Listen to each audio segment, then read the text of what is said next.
দর্শক, সেনানিবাসে কি হচ্ছে এটা নিয়ে একটা গুমোট আবহাওয়া তৈরি হচ্ছে। নানা ধরনের আলোচনা, নানা ধরনের লেখালেখি, সামাজিক যোগাযোগ মাধ্যমে এক ধরনের উত্তেজনা ছড়ানোর চেষ্টা, দেশে বিদেশে থেকে নানা ধরনের কথাবার্তা ছড়ানো। এই মুহূর্তে ৫৬ জন জেনারেল তারা সেনানিবাসে গত রাতে মিটিং করেছেন। সেখানে উত্তেজনাকর পরিস্থিতি তৈরি হচ্ছে, উত্তেজনা বিরাজ করছে।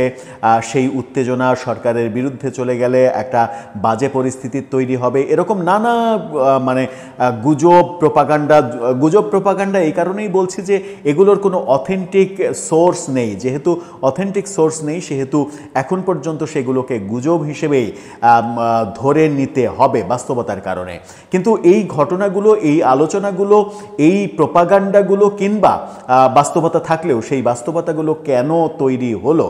বাস্তবতাগুলো তৈরি হলো আন্তর্জাতিক অপরাধ ট্রাইব্যুনাল থেকে ৩০ জনের বিরুদ্ধে গ্রেপ্তারি পরোয়ানা জারি করা হয়েছে, যার মধ্যে অধিকাংশই সেনা কর্মকর্তা।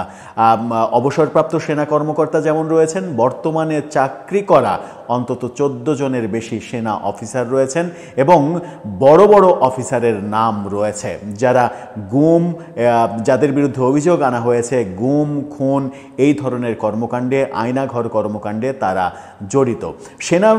সেনাবাহিনীর চলমান অর্থাৎ চাকরিরত অফিসারদের বিরুদ্ধে যখন এই ধরনের পদক্ষেপ নেওয়া হলো, তখন সেনা উত্তেজনা খুব স্বাভাবিকভাবে বাড়তে পারে এবং সেটার পরিপ্রেক্ষিতে সেনাবাহিনীর সঙ্গে সরকারের সম্পর্কের আরও অবনতি হতে পারে। এই আলোচনাটা চতুর্দিকে ছড়িয়ে পড়েছে। কিন্তু মূল ঘটনাটা কি ঘটনাটা ঘটলো যে ঘটনার পরিপ্রেক্ষিতে পরিস্থিতি গরম হবে এরকম আলোচনা শুরু হলো? সেই আলোচনাটাই করব এই ভিডিওতে, থাকবেন।